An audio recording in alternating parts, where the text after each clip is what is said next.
పన్నెండున్నర సంవత్సరాల కాలం పాటు ఏపీ అభివృద్ధిలో భాగంగా ఇప్పటివరకు చాలా కష్టాలు పడ్డారు వాళ్ళు. అండ్ అమరావతి రాజధానిగా ఇటు పార్లమెంట్లో కానివ్వండి, అసెంబ్లీలో కానివ్వండి అమాండ్మెంట్ అయిన తర్వాత వాళ్ళు శరవేగంగా డెవలప్మెంట్ దిశగా వెళ్తున్నటువంటి పరిణామం కనబడుతుంది. అయితే తెలంగాణ తరపు నుంచి బీయింగ్ ఏ తెలంగాణ ఉద్యమకారులు మీ ఒపీనియన్ ఏంటి అసలు? వాస్తవానికి ఏదైతే తెలంగాణ ఉద్యమం సాగిందో, రాష్ట్ర విభజన జరిగిందో, నా దృష్టిలో తెలంగాణ కంటే కూడా ఆంధ్రప్రదేశ్కే ఉపయోగపడ్డది. అది పోరాటం చేసింది తెలంగాణనే, కానీ ఆ సపరేట్ రాష్ట్ర ఆవశ్యకత ఆంధ్రప్రదేశ్కి ఉండే. ఎందుకంటే ఆంధ్రప్రదేశ్ గ్రామాలు కానీ ఆంధ్రప్రదేశ్ జిల్లాలు కానీ విస్మరించబడ్డాయి. అయితే ఈ ఉద్యమం వల్ల ఎప్పుడైతే విభజన జరిగిందో, ఇప్పుడు ప్రభుత్వాలకు అక్కడ దృష్టి పెట్టి అక్కడ అభివృద్ధి చేయడానికి ఒక ఆస్కారం దొరికింది అని చెప్పేసి అంటున్నారు.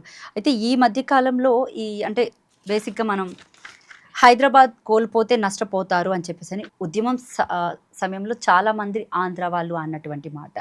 అండ్ ఇప్పుడు నిజంగానే అలా నష్టం ఏమైనా జరిగింది? అండ్ ముఖ్యంగా అంటే ఏపీ సొంతంగా ఎదుగుతుంది కదా, దీని మీద అసలు అంటే ఎలాగా ఆలోచిస్తున్నారు మీరు? వాస్తవానికి ఏంటంటే మద్రాస్ స్టేట్లో ఎప్పుడైతే ఆంధ్ర కలిసి ఉండేనో, పొట్టి శ్రీరాములు గారి ఉద్యమం జరిగి ఆంధ్ర రాష్ట్రం వేర్పడ్డదో, నా దృష్టిలో ఏంటంటే అది అలాగే కొనసాగి ఉండుంటే ఈ పాటికి ఆంధ్రప్రదేశ్ అక్కడ ఉన్న మనుషులు, వాళ్ళ కష్టాలు, వాళ్ళ విధానాలు ఏవైతే ఉన్నాయో, వాళ్ళ దగ్గర పనితనం కానీ, సిన్సియారిటీ కానీ, ఒక డిసిప్లిన్ కానీ, వాళ్ళ దగ్గర ఉన్న ఆసక్తి, ఒక ఎంథూజియాజం ఏదైతే ఉందో అవన్నీ చేసి ఉంటే అక్కడనే ఒక రాజధాని కూడా ఉండేది, వాళ్ళకు చాలా అభివృద్ధి జరిగిపోయేది.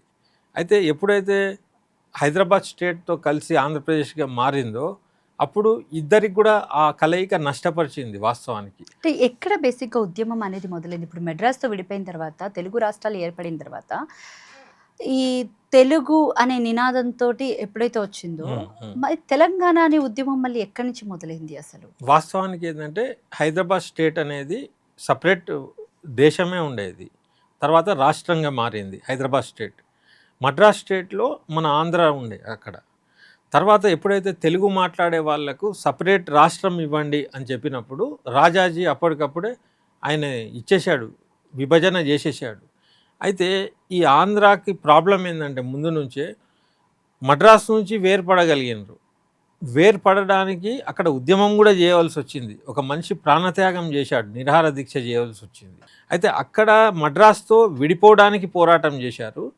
తర్వాత ఇక్కడ వచ్చి కలిసిన తర్వాత తెలంగాణ వాళ్ళు విడిపోవాలి అన్నప్పుడు అప్పుడు అది పోరాటంగా అనిపించలేదు, కలిసి ఉండామనే అనిపించింది లీడర్లకు కానీ ఇక్కడున్న పెట్టుబడిదారులకు కానీ. కానీ సామాన్య ప్రజలకు అది విడిపోయితే ఏంది, కలిసి ఉంటే ఏంది, వాళ్ళకి ఏమీ లేకుండా ఊర్లలోనే బతికిండ్రు ఎవరైతే కామన్ పీపుల్ ఉన్నారో. అయితే మెయిన్ ఈ కొట్లాట మొత్తం రాజకీయ కుర్సీ కోసం, లేకుంటే ఇక్కడ ఉన్న వనరుల కోసం, వాళ్ళ ఎదుగుదల కోసం, కొంతమంది కోసమే ఇదంతా పెద్ద తర్జన భర్జన జరిగింది. కానీ కామన్ పీపుల్ ఎవరికి కూడా అసలు ఈ విభజన కలిసి ఉండాలన్నా అంతవరకు వాళ్ళకేం లేకుండే ఫీలింగ్, వీళ్ళకు కూడా ఏం లేకుండే ఫీలింగ్. తర్వాత ఏమైందంటే జెంటిల్మెన్ అగ్రిమెంట్ అని ఒకటి చేశారు ఆ టైంలో. జెంటిల్మెన్ అగ్రిమెంట్ ఏంటంటే రెండు రాష్ట్రాలు కలిసేటప్పుడు ఇక్కడ ఉన్న ఫైనాన్స్ కానీ, ఇక్కడ ఉన్న వనరులు కానీ, ఇక్కడ ఉన్న ఉద్యోగాలు కానీ తెలంగాణ రాష్ట్రంలో మీరు కలుస్తున్నారు కాబట్టి ఎట్లెట్లా పోవాలనే ఒక నియమ నిబంధనలు రాసుకున్నారు. ఫర్ ఎగ్జాంపుల్ ఆంధ్రాకు సంబంధించిన ఆయన సీఎం అయితే ఇక్కడ డిప్యూటీ సీఎం అవ్వాలి, ఇక్కడైనా సేమ్ వైస్ వర్సా, ఇక్కడైనా సీఎం అయితే ఆంధ్రాకు చెందిన వైస్ సీఎం కావాలి, డిప్యూటీ సీఎం కావాలి. అయితే ఇవన్నీ కూడా కాలక్రమేణా అవన్నీ ఉల్లంఘన జరిగినాయి. ఆ అగ్రిమెంట్ ఏదైతే ఉన్నదో అది ఉల్లంఘనలు జరిగినాయి. జరిగిన తర్వాత ఉద్యోగాల ముల్కీ రూల్స్ ప్రకారంగా ఇక్కడ కొన్ని ఒప్పందాలు కూడా జరిగినాయి. అంటే లోకల్ ఎయిడ్స్కి ఉద్యోగాలు ఎట్లియాలి ఏంటి అనేది. అయితే ఏ మాట కా మాట ఏంటంటే చలో ఆంధ్రాని తెలిసి తెలంగాణ అంటే హైదరాబాద్ స్టేట్ని కలిపారు నిజమే. అయితే ఆ ముల్కీ రూల్స్ కూడా రాను రాను మరి ఆంధ్రాలో ఉండే విద్యార్థులకు కానీ ఎంప్లాయీస్కి కానీ వాళ్ళకు కూడా ఇదేదో అన్యాయం జరుగుతుందనే ఫీలింగ్ వచ్చి జై ఆంధ్ర మూమెంట్ కూడా వచ్చింది. జై ఆంధ్ర మూమెంట్ కంటే ముందు 1969లో జై తెలంగాణ ఉద్యమం, ఇడ్లీ సాంబార్ గో బ్యాక్ అనేది ఒకటి వచ్చింది. ఆ ఉద్యమమే మెల్లమెల్లగా తెలంగాణ రాష్ట్ర విభజనకు దారి ఇప్పుడు తీసింది. వనరుల విషయానికి వస్తే ఆంధ్రాలో ఉన్నటువంటి వనరులు ఏంటి, ఆంధ్ర కన్నా మించినటువంటి తెలంగాణలో ఉన్న వనరులు ఏంటి సార్? ఏ మాటకు ఆ మాట చెప్తే ఇక్కడ వనరులు ఉండబట్టేనే దీని మీద ఎవరికైనా గురి ఉంటుంది. ఇప్పుడు మొత్తం దేశంలో మొత్తం ప్రపంచంలోనే నైజాం రాజు ధనవంతుడు.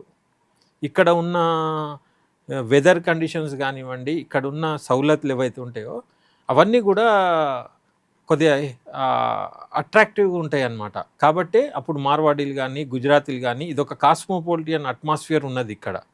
ఆంధ్ర వాళ్ళు వచ్చిండ్రు తెలంగాణ వాళ్ళు అనేది కాదు, ఇక్కడ అందరు ఉన్నారు, దాంట్లో ప్రాబ్లం ఏం లేదు. వాస్తవానికి ఏంటంటే కలిసి ఉన్నా కూడా ఆ ఒప్పందాన్ని ఉల్లంఘన చేయకుండా ఉంటే విడిపోయే అవసరం రాకపోయేది. అయితే దీనికి బ్లేమ్ మనం టోటల్ ఆంధ్ర వాళ్ళు అనడం కూడా తప్పే.